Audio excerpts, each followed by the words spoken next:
ফোনটাকে কিরম আড়াল করে রেখে দিয়েছি, কী হয়েছে ব্যাপারটা বুঝতে পারছি।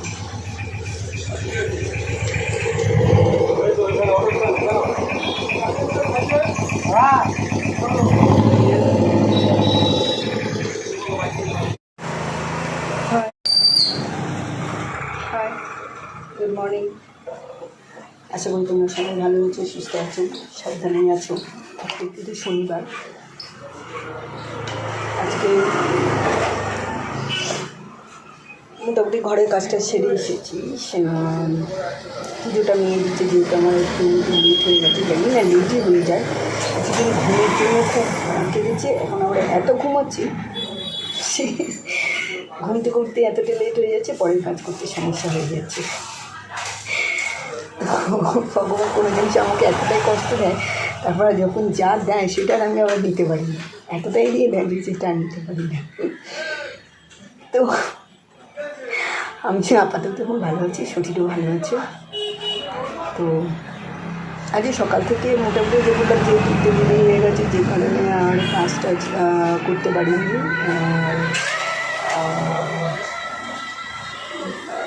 ভিডিও করতে পারিনি। তো ভাবলাম চলো আজকে দোকান থেকে জিনিসটা শুরু করি, ভিডিওটা শুরু করি। চলো, এখন তো আমি এসে মোটামুটি পুজো টুজো দিয়ে নিয়ে বসেছি। এখন 10টা, তখন আমি আমার পুজো শুরু করতে করতে 10টা বেজেই যায়, আর কাজ শুরু করতে। তো আজকে কাজ বলতে এখন রয়েছে কাটিং কিছু আছে, সেগুলো করবো না, যেহেতু আমাকে কিছু কাজ কালকে করে নিয়ে যেতে হবে, যে কারণে আমি এখন ওগুলি করবো। ওখানে কিছু কাজ কাপড় কাটা আছে, যেগুলো ওগুলো এখন কাটবো, কেটে দেখে কতটা কী করতে পারি, করে নিয়ে তারপরে কালকে যেতে হবে। তো আজকে কিছুটা কাজ করতে হবে। তার মধ্যে হচ্ছে আমি আবার পুজো দেব। হ্যাঁ, তার মধ্যে আমি আজকে একটা জিনিস কিন্তু করেছি, যেটা কোনোদিন করিনি। সেটা হচ্ছে যে আমি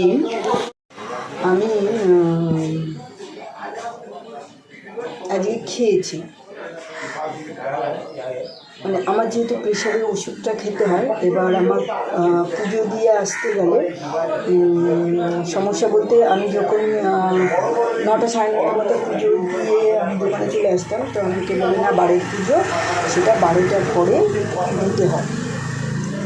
যেহেতু এবার 12টার পরে দিতে হয়, মানে এবার আমি দোকানে চলে আসবো, 12টার পরে দেওয়া মানে ওই হতে 1টা। তো দোকানে আসলে মোটামুটি আমি 1টায় দোকান বন্ধ করে দিই।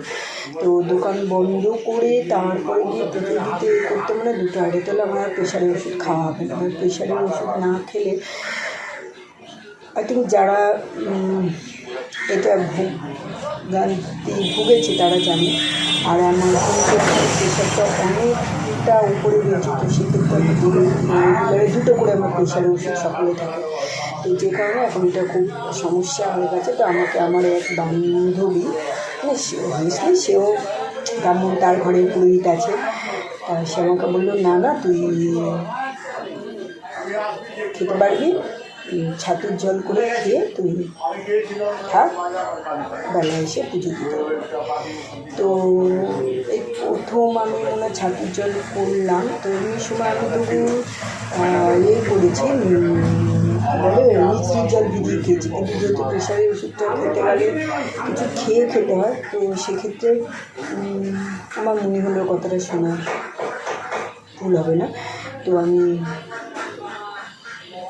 খেলাম। আর আরও কোথাও একটা বিষয় হচ্ছে, আমার ওই বন্ধুগুলোর মধ্যে কোনো একজনেরও আমি বলতে পারবো না যে কেউ কারো ক্ষতি চায়।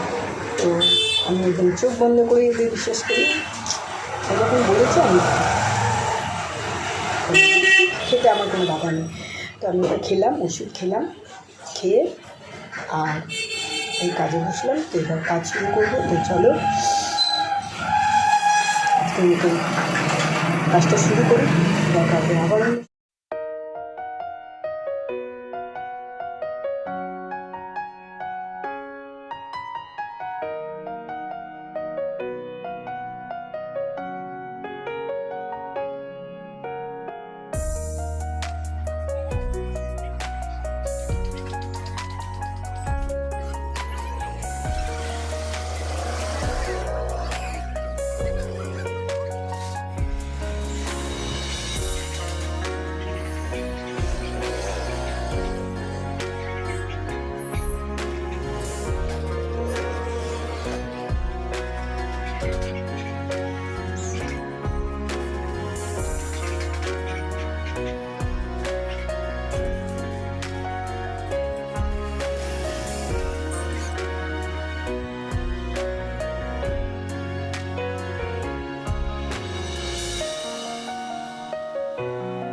তোর চুল তো আমার গায়ে লাগছে, মুখে লাগছে, সামনে নেই। সামনে কেন দিচ্ছ?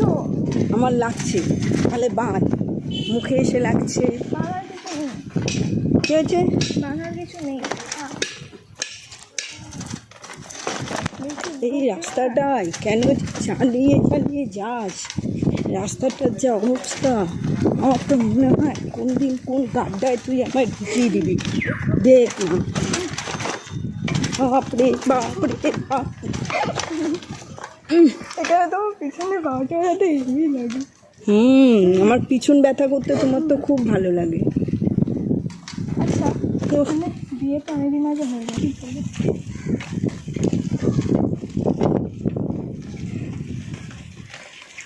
আমার ওখানে খালি কোমরে কি সুন্দর হাওয়া লাগে।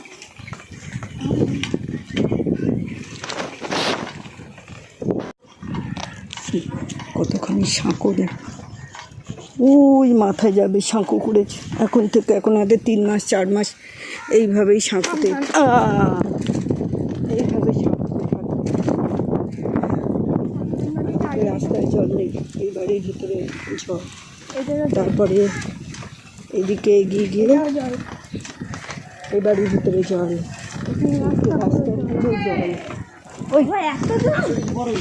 হ্যাঁ হ্যাঁ, এত জল মানে ওখানে বেশ ভালোই জল ওই রাস্তায়। হাইয়ের উপরে প্যান্টটাকে তুলেছে। ওদের ওই দিকটা বেশি জল তো, এইখানটা তো একটুখানি তো, ওই কোনটাতে গিয়ে আবার নিচু, ওই রাস্তাটা ওই জলটা বেশি।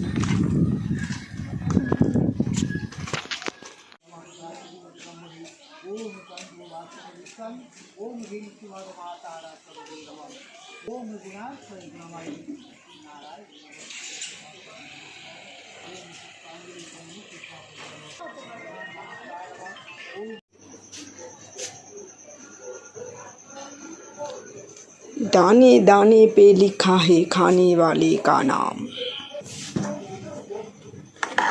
আজকে যখন সাবু ভিজিয়েছি তখন তো ভেবেছি যে শুধু চিনি দিয়েই মেখে খেতে হবে, কিচ্ছু নেই, কিছু ছিলও না, আমার জ্ঞানে তো কিছু ছিল না যে শুধু চিনি দিয়ে মাখবো। আর সাবু মাখলে তো আমার ঘরে একটু মাখলে হয় না, আরেকজন নেই, তাই তো তার জন্য একটু রেখে দিলেই বরং ভালো হয়। তো এখানে আমি মোটামুটি 250 সাবু নিয়েছি, তো আমি ওটাই জানি যে আমি ওটা দিয়েই করব। তো এর মধ্যে কত কিছু পড়ে গেল। মিষ্টি দই, এই যে রাখি দিয়েছে তার জন্য মিষ্টি দই নিয়ে এসেছিলো, সেখানে একটু মিষ্টি দই ছিল। আচ্ছা, আমি সোমবার দিনকে ঠাকুরের শিব ঠাকুরকে স্নান দিয়েছিলাম, পুজো দিয়েছিলাম, তো সেই পুজোর ওখান থেকে টক দই ছিল খানিকটা, সেটাও পড়লো। আচ্ছা, আমি তারপরে এর থেকে ঘরে এসে দেখি ছেলে নারকেল নিয়ে এসছে, তো আধখানা ও নিল আর আধখানা আমাকে কুড়ে দিয়ে দিল। তো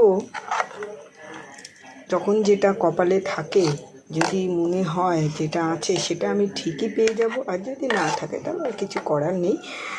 সেদিনে আমার ছিল, আজকে আমার জন্য ভগবান এটা লিখে দিয়েছিল যে তোর সাবুতে আজকে এই পড়বে, সেই জন্য এইগুলোই পড়লো। তো তুলে নিয়েছি, ছেলের জন্য, মেয়ের জন্য, আমার জন্য, কর্তার জন্য তুলে রেখে দিয়েছি। তো চলো দিয়ে দিই ওদের, নিয়ে নিলাম।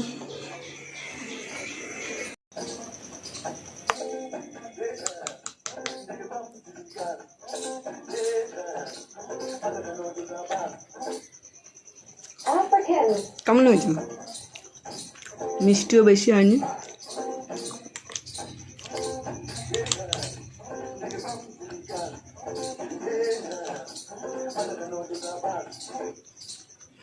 You ask an Italian to make you eggs for breakfast.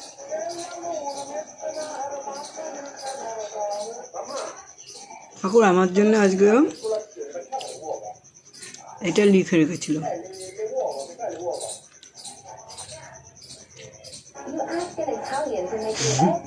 চলো খেয়ে নি। এই গোলাপটা দেখো, এত সুন্দর। আমি এতটা ক্লোজে নিয়ে গিয়ে যাওয়ার পরে যদি কেউ ভালো করে দেখে তাহলে বুঝতে পারবে, না হলে এখান থেকে যদি আমি দেখাই এটা তোমরা ভাববে এটা অরিজিনাল পুরোটাই। কিন্তু খুব সুন্দর করেছে, একটা বাচ্চা মেয়ে এটাকে বানিয়ে দিয়েছে। তোকে দিয়েছে? ও, খুব সুন্দর। আর এই যে এই একটা চকলেট, মানে এত মানে আজকের দিনে বোনগুলো দাদাদের যে কী পরিমাণে মুরগি বানায়, আর অসহায় দাদাগুলো সে জেনে শুনে মুরগিও হয়, যে কি বলবো। এমন সব বোনগুলো ছিল। এই একখানা মাস্টারপিস। হ্যাঁ, দাদাকে একটা কত নিল, 20 টাকা রাখিয়ে দিয়ে 200 টাকা দাদার কাছ থেকে মানে ঝেড়ে আসলো। 180 টাকা প্রফিট করে দিয়ে চলে আসলো। এই রকম বোনগুলোকে দিয়ে কি হবে? হ্যাঁ, সকালে যে জামাটার কাটিং তোমাদের দেখালাম, চলো সেই জামাটা এখন আমি কমপ্লিট করলাম। করার পরে জামাটা কেমন হলো দেখতে চলো দেখাই। তবে হ্যাঁ, কাপড়টা তো খুবই পাতলা কাপড়, দেখতে এটা এইভাবে পরবে না, এর ভেতরে একটা ইনার পরবে, সেটা হচ্ছে স্লিভলেস হবে। আর সুতির কাপড়ের উপরে হবে এবং বেশ লংই হবে, তার উপরে এটাকে পরবে। এইটা যে অর্ডারটা, এটা আমি জানি না সে কী হিসাবে পরবে। বাড়িতে আমরা যেমন হাউস কোট পরি ওই রকম টাইপের পরবে, না যেরকম আমাকে দেখিয়েছিল কুর্তির মতো পরবে। আমি জানি না কীরকম স্টাইলে এটাকে ব্যবহার করবে, আমার ঠিক জানা নেই। বাট এটা মানে একটু অন্যরকম। আমাকে একটা স্যাম্পল ডিজাইন দেখিয়েছিল, তো স্যাম্পলটা দেখে দেখলাম এটা একটু অন্যরকম। এটাকে সম্পূর্ণ ঘুরে, এটা যেমন আমি এক সাইডে বাঁধলাম, এটা পুরো দড়িটা ঘুরিয়ে নিয়ে এসে সামনে পিছনে দড়িটাকে ঘুরিয়েও এটাকে বাঁধা যায়, যার যেমন চয়েস। তো ওভারঅল জামাটা এই যে দেখতেই পাচ্ছ। আর এর থেকে ভালো করে আমি আপাতত দেখাতে পারলাম না। এই যে জামাটা এইরকমভাবে, আর একটাও হয়েছে, সেটা অবশ্য দড়ি বাঁধিনি, সেটা একটু অন্য রকম, মানে ডিজাইন একই, অন্যরকম। তো সেটা দেখাবো আবার কালকেরে। তো চলো আজকের মতো বাড়ি যাই।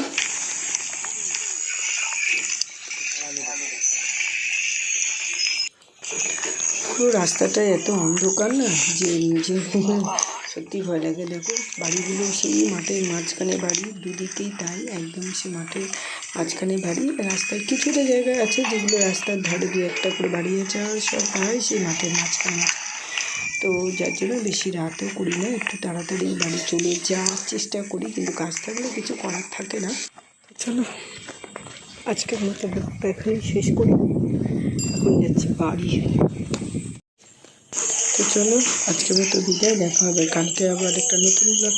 সবাই ভালো থেকো, সুস্থ থেকো, সাবধানে থেকো। কালকে দেখা হবে নতুন একটা ব্লগে। চলো টাটা, গুড নাইট।